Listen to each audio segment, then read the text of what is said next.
Olá, pessoal. Aqui é o professor João Fábio, da Universidade Tecnológica Federal do Paraná, com nossa primeira aula do curso de ROS, Robotic Operating System. Eu sou professor do Departamento Acadêmico de Informática da INF da Universidade Tecnológica Federal do Paraná, campus Curitiba, e coordenador do LASER, Laboratório Avançado de Sistemas Embarcados e Robótica. Hoje, eu vou apresentar para vocês uma pequena introdução ao que é o ROS. Então, o ROS é um dito sistema operacional robótico, tá? E eu vou falar para vocês hoje dos conceitos básicos, o que é o ROS, para que ele serve, como funciona, qual é o seu ecossistema, e falar um pouquinho das versões atuais do ROS agora em 2022. Então, o que é o ROS? Apesar do nome, ele não é um sistema operacional. Ele é um middleware de comunicação. O que a gente pode entender por um middleware? É algo que fica no meio entre as aplicações que você vai desenvolver, né, para controlar os seus robôs e um sistema operacional de verdade, que é o Linux, que o ROS 1 só funciona no sistema Linux. Então, o middleware, ele possui aí bibliotecas de funções, ele possui bibliotecas de comunicação, né? Então ele fica no meio entre as aplicações que você vai desenvolver e o sistema operacional do seu robô. Então, o ROS ele é baseado em conceitos de Publish e Subscriber. Né? Aqui está escrito Publish e Register. Então, basicamente, o ROS Master é o que controla toda a comunicação entre os chamados nodos ROS e permite que cada nodo ou cada programa de controle de robôs se comunique com outros nodos. Né? E isso é feito através do gerenciamento desse mestre de comunicação, que é o ROS Master. E a comunicação propriamente dita é feita através de tópicos ou serviços. A gente vai ver mais desses conceitos com mais detalhes nas próximas videoaulas. Então, o ROS, Robotic Operating System, ou Robot Operating System, ele é um framework, um conjunto de bibliotecas e aplicativos e ferramentas para o desenvolvimento de programas que controlam robôs. Ele tem um site mundial, www.ros.org, e ele funciona, até a versão 1.0, ele funcionava só no sistema operacional Linux. E a partir da sua versão 2, ele funciona também nos sistemas operacionais Windows e macOS. E ele é um sistema de padronização que permite o desenvolvimento de software para qualquer robô. Então, ele, além de ser um middleware, ele provê uma camada de padronização, de standards, que permitem a você desenvolver software para qualquer robô que suporte o ROS. E existem diferentes distribuições do framework. Então, a cada ano, a cada 2 anos, são lançadas novas versões, atualizações, e cada uma é voltada a uma versão do Linux, e as versões mais recentes são voltadas também a sistemas multiplataformas. O ROS 2, como é conhecido, ele permite também a desenvolvimento de aplicações para Windows, macOS e diversas plataformas embarcadas. Bem, como eu já falei, o ROS ele é um homem do meio, uma camada intermediária entre as aplicações desenvolvidas usando o ROS e o sistema operacional que realmente executa as ações e manda os comandos para o seu robô. Então, existe o mestre, que é o que coordena todos esses elementos. E aqui tem um exemplo de um sistema robótico que faz o processamento de imagem proveniente de uma câmera. Então, a câmera está ligada no hardware, do sistema operacional ou no robô, e essa câmera ela informa ao mestre que ela está disponível, está disponibilizando dados. Então tem um software da câmera, chamado de nodo da câmera, que publica as imagens num tópico. Aqui no caso é tópico imagens. E algumas outras aplicações subscrevem para receber novas imagens. Então toda vez que o tópico é atualizado, esses nodos que estão subscritos recebem uma notificação. Olha, a câmera mandou mais uma imagem, você quer ver? E daí essa imagem é então repassada para todos os nós que têm interesse em ver as imagens da câmera. Então estão vendo que é um sistema distribuído, em que a câmera, o nodo de controle da câmera pode rodar lá no sistema embarcado. E o nodo de processamento de imagem pode rodar num laptop, né, que está em cima do robô.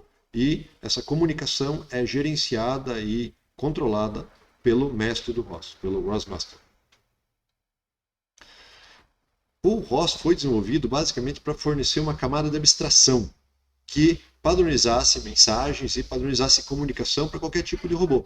Então, antes do ROS, cada fabricante de robô fazia lá o seu meio de programação. Isso tornava muito confuso, porque você fazia um software de controle de navegação de um robô, e daí mudava o robô, tinha que fazer tudo de novo, e daí para o drone tinha que fazer tudo de novo, e para o robô bípede tinha que fazer tudo de novo. Então, o ROS, ele padronizou isso daí. Então, aqui eu tenho alguns exemplos de robôs que todos eles trabalham com ROS. Esse aqui é um robô subaquático. Esse aqui chama o Turtlebot 2, que é basicamente uma base daqueles aspiradores de pós robóticos. Esse aqui tem 4 rodas, carrega uma câmera. Esse aqui é um carrinho, né, robótico, um robô humanoide, um drone quadricóptero, um carro automatizado, robôs industriais ou de serviço.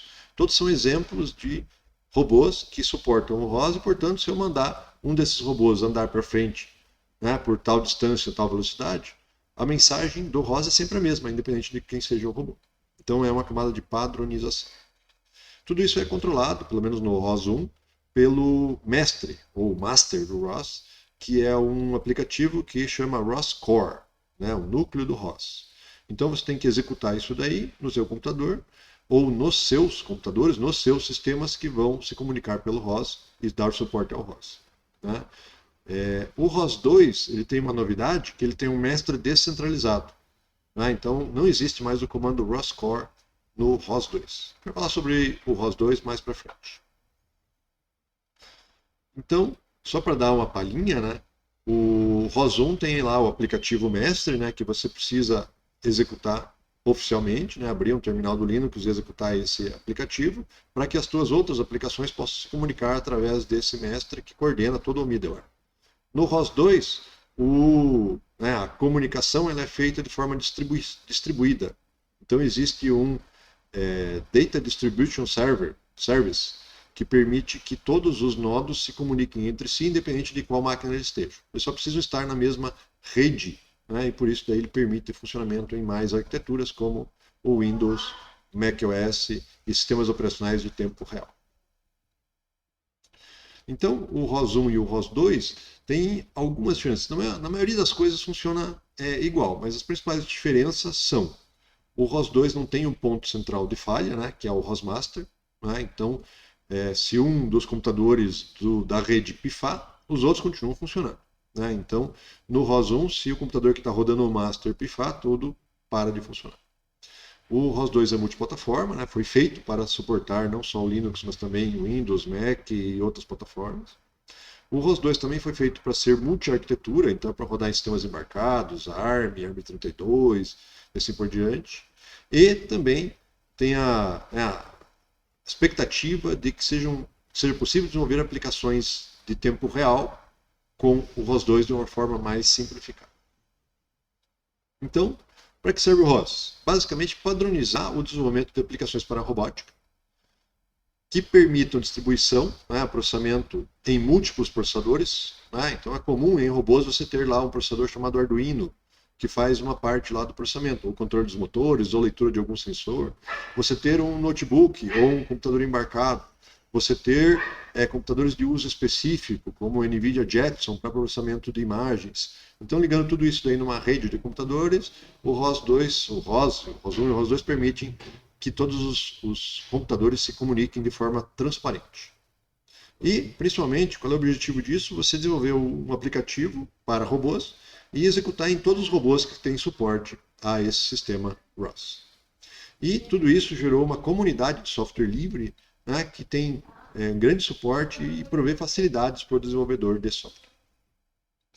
Isso daí é chamado do ecossistema ROS. Então você tem lá o site ros.org, tem a ROSWiki, tem a Answers, que são sites em que todos os desenvolvedores se comunicam, trocam ideias, auxiliam-se uns aos outros.